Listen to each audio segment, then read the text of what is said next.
गेल्या काही महिन्यांपासून भारतीय लष्कराची पश्चिम कमांड आणि भारतीय वायुदलाने चीनला कोंडीत पकडले होते.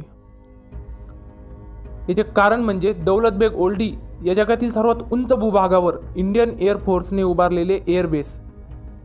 मागील 2 महिन्यांपूर्वी या एअरबेसवरती लष्कराच्या गाड्या आणि युद्ध सामग्रीची ने-आण करण्यासाठी बांधलेला हायवे, त्यामुळे चीनची अक्षरशः झोप उडाली होती.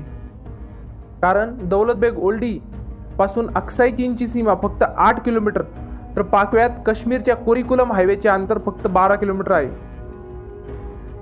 भारतीय लष्कराच्या या हालचालीमुळे धोका लक्षात घेऊन चीनच्या इंडो तिबेटियन लष्कर दलाने कुरघोडी करायला सुरुवात केली.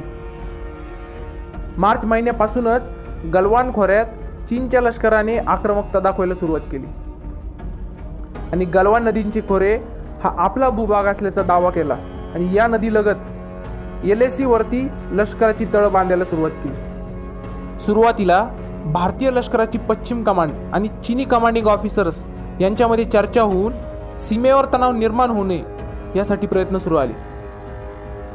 मात्र चीनने दौलत बेग ओल्डीवर बनवलेला रस्ता मोडून टाकावा आणि गलवान खोऱ्यातून 5 किलोमीटर अंतरावर माघार घ्यावी अशी मागणी केली. मात्र ही मागणी धुडकावून लावत भारतीय लष्कर पायावर होऊन गलवान खोऱ्यातच उभे राहिले.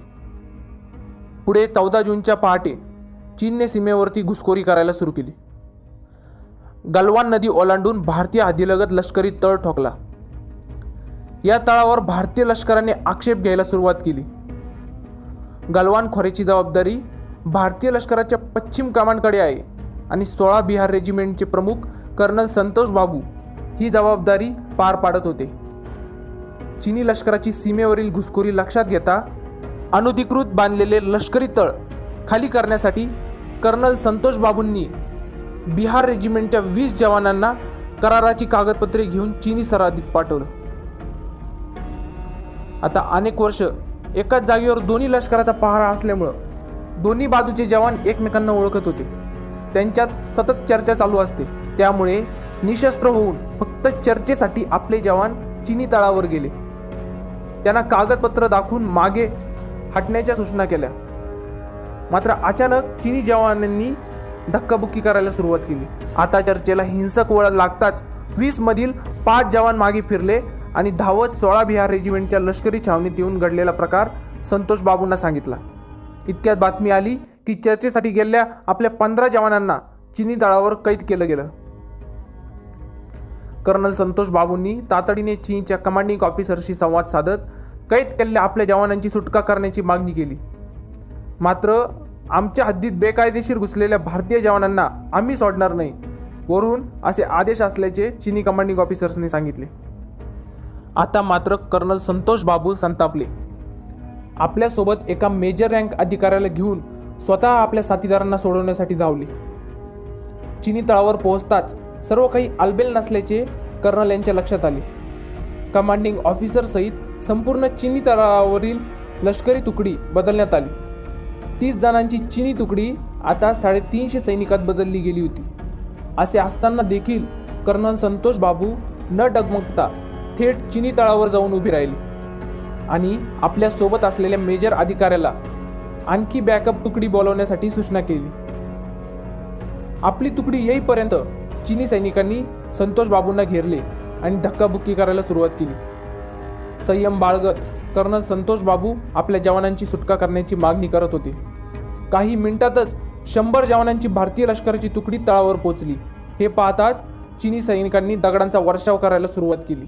तर दुसऱ्या बाजूला धारदार तारा आणि रॉडच्या सहाय्याने संतोष बाबूंना मारहाण केली. यामध्ये संतोष बाबू गंभीर जखमी झाले. आपले कर्नल जमिनीवर कोसळले हे पाहताच आपल्या जवानांनी देखील चीनी सैनिकांवर झडप टाकली. पळापळ सुरू झाली आणि यातच बर्फाचा काही भाग खचला आणि आपले 20 तर चीनचे 23 जवान थेट गलवान नदीत पडले. हे पाहताच दोन्ही बाजूच्या जवानांनी हाणामारी थांबवली आणि आपल्या जवानांना नदीतून काढण्यास सुरुवात केली. याच वेळी कैद केलेल्या भारतीय जवानांची सुटका करण्यात आली आणि उरलेल्या भारतीय जवानांनी कर्नल संतोष बाबूंना पाठीवर घेत लवकरात लवकर आपल्या छावणीकडे धाव घेतली. लष्करी वैद्यकीय अधिकारी दाखल झाले. मात्र कर्नल संतोष बाबू रणांगणावरच शहीद झाले। या घटनेमुळे बदल्याची आग आता बिहार रेजिमेंटला स्वस्थ बसू देत नव्हती। 15 जूनचा दिवस उजाडला। गुप्तचर यंत्रणेकडून खबर आली, चीनने तळ हटवला नसून पहारा अधिक मजबूत केला आहे। 250 बिहार रेजिमेंटचे जवान आणि 50 घातक कमांडो धारदार शस्त्रे बाळगत मध्यरात्री चीनी तळामध्ये घुसले। बघता बघता काही क्षणातच संपूर्ण तळ उखडून भारतीय जवानांनी फेकून दिला।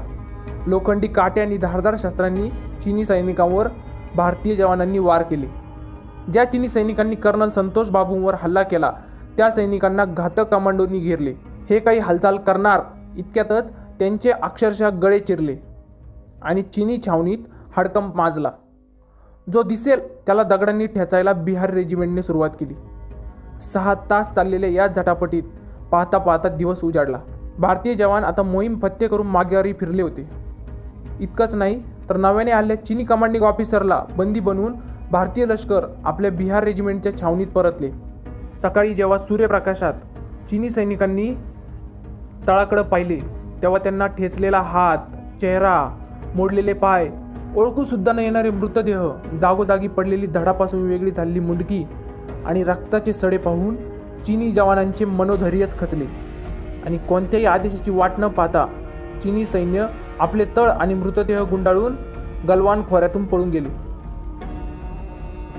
आणि भारतीय लष्कराच्या या झडपेत 43 चीनी सैनिक ठार मारले गेले तर 150हून अधिक जखमी झाले। पण त्यात मात्र 85 भारतीय जवानांना देखील दुखापत झाली। दुसऱ्याच दिवशी ड्रॅगन सारखी डरकाळी फोडणारे चीन संरक्षण मंत्रालय चर्चा आणि शांततेची भाषा करू लागले आणि कैद केलेल्या चीनी कमांडिंग ऑफिसरला भारतीय लष्कराने 17 जूनला सकाळी सोडून दिले। त्या रात्री भारतीय लष्कराचा जो रुद्र अवतार चीनी सैनिकांनी पाहिला होता तो कदाचित कायमस्वरूपी चीनी सैनिकांच्या स्मरणात राहील। कर्नल संतोष बाबू आणि 16 बिहार रेजिमेंटच्या जवानांनी जे शौर्य गलवान खोऱ्यात दाखवले त्याचा साक्षीदार स्वतः हिमालय पर्वत आहे। कर्नल संतोष बाबू आणि 16 बिहार रेजिमेंटचा त्याग आणि बलिदान हे भारतीय लष्कर तसेच पश्चिम कमांडच्या इतिहासात अजरामर अक्षरात लिहिला जाईल।